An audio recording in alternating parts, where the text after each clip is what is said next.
जैसे कि आप उनके कैप्टन ही चेक कर लें, अगर एबी डिविलियर्स के बाद अगर किसी को 360 कहा गया तो वो सूर्या यादव है। ऐसा ये बस आता है पावर हिटिंग की, 360 के एंगल पे खेला, लेट गया पिच पे, लेट भी जाए तो छक्का है। ठीक है, सूर्या को मारे तो अगर पिच पे लेट भी जाए तो छक्का है, आप ये समझे, ठीक है। बाकी माकरम है, लेकिन अगर मैं इंडिया की बात करूं तो टोटल टीम ही आउटस्टैंडिंग है। आउटस्टैंडिंग है। अच्छा, आप अब हम इस साइड में संजू सैमसन को भी निकल नहीं कर सकते, ठीक है, क्योंकि इससे बांग्लादेश के खिलाफ अपनी इनिंग दिखाई है। बिल्कुल इसने एक हाईएस्ट टारगेट खड़ा किया है, 111 के 13 की इनिंग खेल के गया है, जिसका आई थिंक 11 छक्के 4 चौके थे। बिल्कुल, तो अब हासन है, ठीक है, तबरेज शमसी है, महाराजा भी करेगा कुछ ना कुछ अगर कर लिया तो। और सूर्य कुमार यादव की अगर बात करें तो ये नहीं अभिषेक शर्मा का तो कंपैरिजन मुझे मिलता ही नहीं है साउथ अफ्रीका की टीम में। ठीक है, जाऊंगा स्काई की तरफ, ठीक है, जस्ट अनबीटेबल भी है, जस्ट बिकॉज के इसके एक कैच की वजह से साउथ अफ्रीका फाइनल से चौक किया T20 वर्ल्ड कप में, और अब यही बंदा कैप्टन बन के साउथ अफ्रीका की उसी टीम के सामने आ रहा है, ऑब्वियसली बात है प्रेशर होगा, ठीक है। हेलो व्यूअर्स, अस्सलाम वालेकुम, पाकिस्तान, नमस्ते India, this is your host Sham Nadir and you are watching my YouTube channel. तो जी ये एक पिक्चर है और ये पिक्चर देखकर ही आपको अंदाजा हो चुका होगा कि हम किस बारे में बात करने वाले हैं। आज बात करेंगे T20 squad of India versus south Africa. कौन कितना स्ट्रांग है, ऑन पेपर कौन कितना ज्यादा स्ट्रांग नजर आ रहा है और किस तरफ मैच जाता हुआ और सीरीज जाती हुई नजर आ रही है। बहुत सारी बातें करेंगे, प्लेयर टू प्लेयर कंपैरिजन होगा, सॉफ्ट कॉर्नर पर बात करेंगे जी हम क्रिकेट के लवर से कि भाई क्या लग रहा है कि ये सीरीज कैसी होने वाली है, क्या पिछले साल की हिस्ट्री रिपीट करेगी सूर्य कुमार यादव की कैप्टनसी में जब इंडिया साउथ अफ्रीका गया था तो जो धमाल वहां पर हुई थी, क्या वो दोबारा नजर आएगी यंग टीम के साथ या फिर कुछ और चांसेस नजर आ रहे हैं। बहुत सारी बातें करेंगे, हमारे साथ रहिएगा। वालेकुम सलाम, कैसे हैं? बिल्कुल ठीक है। अभी ऑल नो कि इंडिया जो है साउथ अफ्रीका का टूर करने गया है फॉर T20 आए और सूर्य कुमार यादव की कैप्टनसी में लास्ट ईयर इंडिया ने विन किया था साउथ अफ्रीका में T20 को। इस दफा जो स्क्वाड है ये आपके सामने है। मुझे थोड़ा सा एक कंपैरिजन जानना है कि क्या लगता है किसका स्ट्रॉन्ग स्क्वाड जो है वो स्ट्रॉन्ग है। देखिए, अगर कंपैरिजन किया जाए तो नो डाउट दोनों की तरफ बहुत तगड़े प्लेयर हैं, और आप जानते हैं कि कभी भी साउथ अफ्रीका को साउथ अफ्रीका में ही हराना बहुत ही मुश्किल है। कोई भी, चाहे ऑस्ट्रेलिया भी चली जाती है उनके लिए भी बहुत टफ टाइम मिलता है, बट इंडिया की अलग लेवल है। उनके एक जो यंगस्टर हैं बीच में वो बहुत तगड़े हैं। जैसे कि आप उनके कैप्टन ही चेक कर लें, अगर एबी डिविलियर्स के बाद अगर किसी को 360 कहा गया तो वो सूर्या यादव है, ऐसे ही है। तो इसके बाद अगर हम कंपैरिजन इनके दोनों को किया जाए तो अभिषेक शर्मा का तो कंपैरिजन मुझे मिलता ही नहीं है साउथ अफ्रीका की टीम में, और अगर रिंकू सिंह का किया जाए तो वो मुझे डेविड मिलर की शक्ल में मिलता है। ठीक है, अगर हम बात करें हार्दिक पांड्या की तो वो मुझे उसका लेवल ही नहीं मिलता। ओके, उसके कोई इनके अंदर है ही नहीं इस तरह का, तो वो उसका मैं कंपैरिजन नहीं कर पाऊंगा। तो अगर आप वहां से तबरेज शमसी की बात करें तो इधर फिर अर्शदीप सिंह है और रवि बिश्नोई, ठीक है, ये तगड़ा है। ये इन दोनों की बहुत तगड़ी होने वाली, जुगलबंदी बहुत अच्छी होगी इनकी, चाहे मुखालिफ खेल लेकिन जबरदस्त हमें देखने को मिलेगा। और उसके अलावा इनके पास जो इनके कैप्टन है माकरम, उनका अगर मैं कंपैरिजन कर लूं तो मे बी शायद संजू सैमसन के साथ, शायद वाली बात है मैं कर लूं, लेकिन इन दोनों टीमों में एक बहुत बड़ा फर्क है। ठीक है, वो फर्क है हेनरिक क्लासन का। बहुत बड़ा फर्क है। वो इंडिया को वहां एक्स्ट्रा ऑर्डिनरी खेलना पड़ेगा तो वो कर पाएंगे। हेनरिक क्लासन का कोई भी मुकाबला नहीं है इंडियन टीम के, कंपैरिजन हम नहीं कर पाएंगे क्योंकि उनके पास कुछ है नहीं है हेनरिक क्लासन जैसा। क्योंकि आपको पता, नो डाउट वो जब खेलता है तो वो आउटस्टैंडिंग खेलता है, वो बहुत मारता है, वो घसीटता है भाई, मारता कम है घसीटता बहुत ज्यादा है।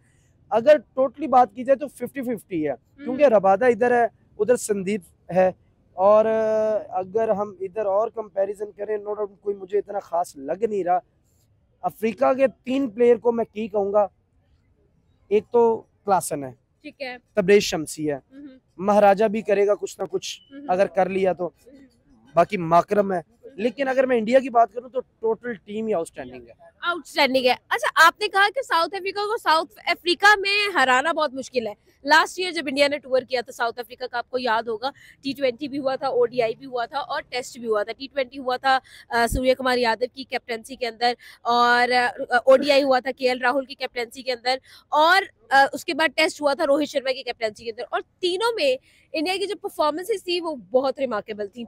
आपको क्या लगता है कि अगर हम लोग वो परफॉर्मेंसेस की बात करें और इन परफॉर्मेंसेस की बात करें तो इंडिया सूर्य कुमार यादव की कैप्टनसी में कभी भी नहीं हारा, तो अब भी यही लग रहा है कि इंडिया जीतेगा। देखिए कभी भी ये जो 4 मैचों की सीरीज होती है ना, ये बड़ी टफ होती है। हाँ। ये अगर कुछ ड्रॉ की तरफ जा सकती है। हाँ ये वो होता है। ये 3 या 5 हाँ। ये वो है ना जी सके ना मर सके, ये वो वाला हिसाब है 4 मैचों की सीरीज। ये नहायत ही टफ किस्म की होती है 4 मैचों की सीरीज किसी भी फॉर्मेट में हो। ठीक है। तो इसको देखते हुए तो ड्रॉ की तरफ जाना पड़ेगा, लेकिन बार बार यही बात आती है कि जब पिछली बार अफ्रीका के साथ इंडिया खेली थी तब बिल्कुल मुख्तलिफ था। ठीक है। अब जब आ रही है तो बड़ा ही डिफरेंट है। उस वक्त बुमराह था, शामी था इनके साथ, लेकिन अब वो नहीं है।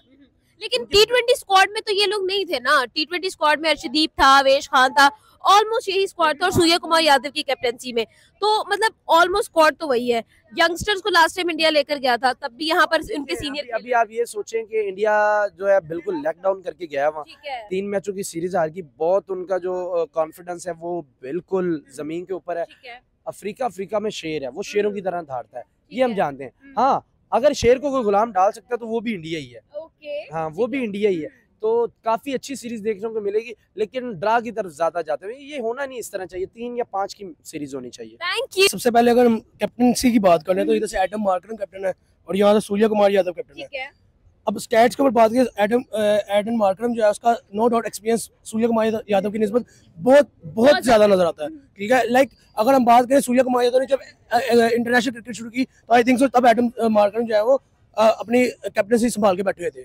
ठीक है, तो साथ बैटिंग का अगर कंपैरिजन किया जाए तो एडम मार्करम ऐसा बैट्समैन है जो कि अपनी टीम को उस टाइम पे बूस्टअप देता है जहाँ पे जरूरत होती है। और सूर्य कुमार यादव की अगर बात करें तो ये नहीं सोचता कि मेरा कितना स्कोर है। ठीक है, मेरी 50 हो रही है, मेरा 100 हो रहा है कि नहीं हो रहा। ये बस आता है पावर हिटिंग की 360 के एंगल पे खेला, लेट गया पिच पे, लेट भी जाए तो छक्का है। सूर्य कुमार यादव अगर पिच पे लेट भी जाए तो छक्का है, आप ये समझे। ठीक है, अब कैप्टनसी के कंपैरिजन में अगर मैं जाऊं तो एक तरफ एक्सपीरियंस, एक तरफ ऐसा यंग टैलेंट जो कि एक ऐसी स्ट्रेटजी जानता है जिसके ऊपर इंडिया को कहीं से भी कहीं पे ले जा सकता है। ठीक है, तो मैं जाऊंगा स्काई की तरफ। ठीक है, जस्ट अनबीटेबल भी है, जस्ट बिकॉज के इसके एक कैच की वजह से साउथ अफ्रीका फाइनल से चौक किया T20 वर्ल्ड कप में, और अब यही बंदा कैप्टन बनकर साउथ अफ्रीका की उसी टीम के सामने आ रहा है। ऑब्वियसली बात है, प्रेशर होगा। ठीक है, देन हम बात करेंगे क्लासन के ऊपर। क्लासन ऐसा पावर हिटर जिसने T20 वर्ल्ड कप के फाइनल्स में एक बार ये बात मनवा दी है कि मैं जहाँ खड़ा हूँ वहाँ पे कुछ भी पॉसिबल है। ठीक है, उसके अलावा हमने IPL के अंदर देखा है अकेला बंदा 20 बॉलों पे 52 करके जा रहा है। ठीक है, 60 करके जा रहा है, 70 करके जा रहा है। लाइक ऐसा पावर हिटर साथ विकेट कीपर है। तो अब हम इस साइड में संजू सैमसन को भी निगलेक्ट नहीं कर सकते क्योंकि इसने बांग्लादेश के खिलाफ अपनी इनिंग दिखाई है। इसने एक हाईएस्ट टारगेट खड़ा किया है, 111 के 13 की इनिंग खेल के गया है, जिसका आई थिंक 11 छक्के 4 चौके थे। तो अब अगर विकेट कीपिंग कंपैरिजन करें तो मेरे ख्याल में संजू सैमसन जो है वो अपनी MS धोनी की कॉपी में विकेट कीपिंग कर रहा है, जान मारता है, बॉल नहीं निकल लेता। ठीक है, जैसे MS धोनी की कैप्टन विकेट कीपिंग नजर आती थी ना, वैसे संजू सैमसन की विकेट कीपिंग नजर आ रही है। और बैटिंग में मैंने आपको बता दिया कि अगर क्लासन सही रहा है तो संजू सैमसन सवा सही रहा है। ठीक है, अब अगला पॉइंट आ जाता है हमारे पास कोटजी का, राइट आर्म सीम बॉलर। यहाँ पे हार्दिक पांड्या है। हाँ, यहाँ पे एक एज जरूर है कि हार्दिक पांड्या अगर राइट आर्म सीम बॉलर है, साथ बैट्समैन भी है पावर हिटर। ठीक है, तो यहाँ पे ऑब्वियस सी बात है अकेले पेसर से की निस्बत मैं ऑलराउंडर को ज्यादा प्रेफर करूंगा कि जरूरी है। ठीक है, अब जेनसन भी आ जाए आप, साथ है जी अर्शदीप सिंह पे, दोनों लेफ्ट आर्म पेसर है। ठीक है, लेकिन जेनसन कहीं ना कहीं बैटिंग कर लेता है। ठीक है, तो हमारा इस पॉइंट के ऊपर वोट जाएगा 70-30।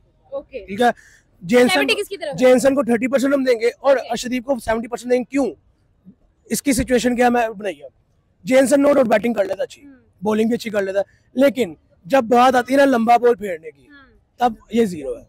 और अर्शदीप इस चीज में माहिर है।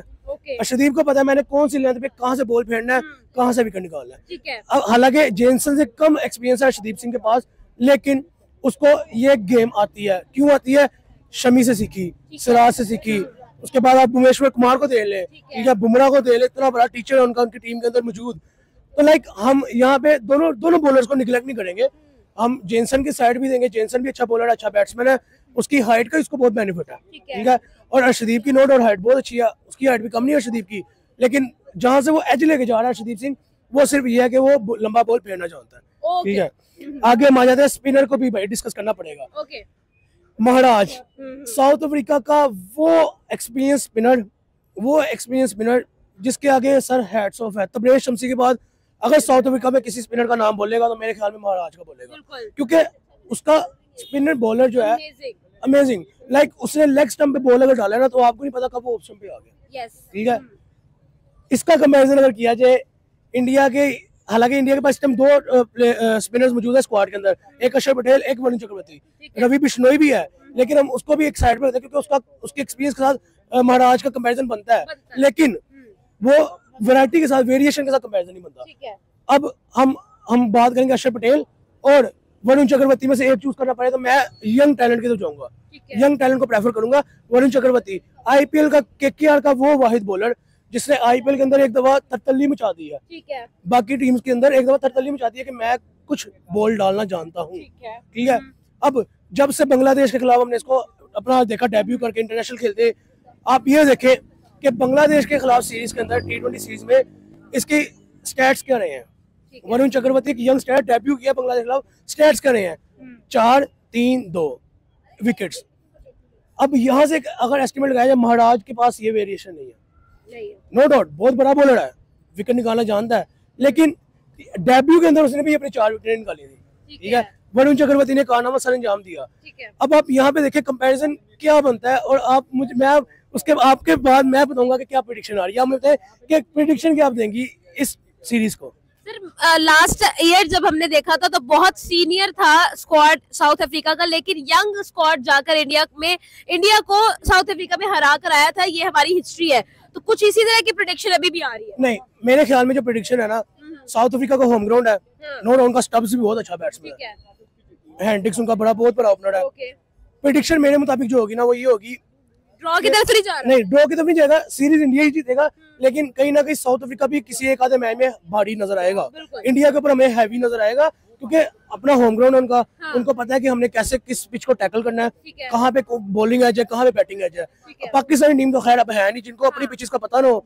अब यहाँ पे मुझे जो लग रहा है 4 मैचेस की सीरीज है, मे भी 3-1 हो जाए, ठीक है, मे भी 2-2 हो जाए, मे भी 4-0 हो जाए, ठीक है, क्योंकि इंडिया के यंग टैलेंट के अंदर जो एक अंदरूनी एक टैलेंट है ना, बाकी स्पार्क कहेंगे उसको, एक जो लाइटनिंग है, थंडर लाइटनिंग है उनके अंदर, वो ये है कि अगर वो उनमें से एक प्लेयर खड़ा हो जाए, आप आंखें बंद कर लो कि साइड इंडिया की लग गई है। आप देखिए संजू सैमसन खड़ा हुआ, साइड इंडिया की तरफ गई।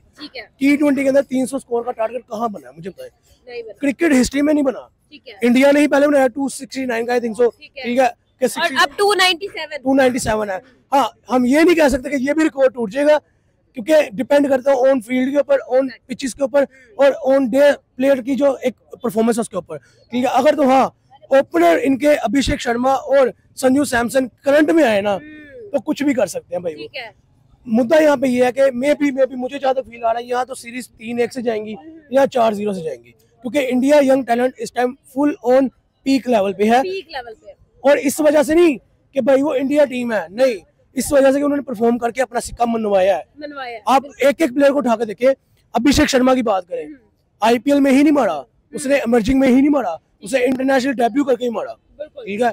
आप सूर्य कुमार यादव की बात कर लें, कैप्टनसी के प्रेशर में प्लेयर 0 हो जाते हैं, लेकिन उसने वहां पे भी 80 स्कोर मारा है, खड़े होकर सेंचुरियां की हैं, ठीक है। आप संजू सैमसन की बात कर लें, जिसको बांग्लादेश सीरीज के पहले कोई जानते नहीं था, लेकिन उसकी उस इनिंग के बाद उसको हर बंदा जानने लग पड़ा, ठीक है। आप अक्षर पटेल की बात कर लें, नीचे से लड़का ऊपर आके खेलता है और ऐसे टीम को एक बूस्ट दे देता है, ठीक है। आप हार्दिक पांड्या की बात कर लें, चैंपियंस ट्रॉफी जितवाने वाला, परफॉर्म करने वाला वो, ठीक है। उसके बाद वहां उस जगह पे परफॉर्म करने वाला वो जहां पे जरूरत पड़ती है, T20 वर्ल्ड कप के फाइनल मैच के अंदर जहां उसकी जरूरत पड़ी वहां पे आकर उसे मारा, ठीक है।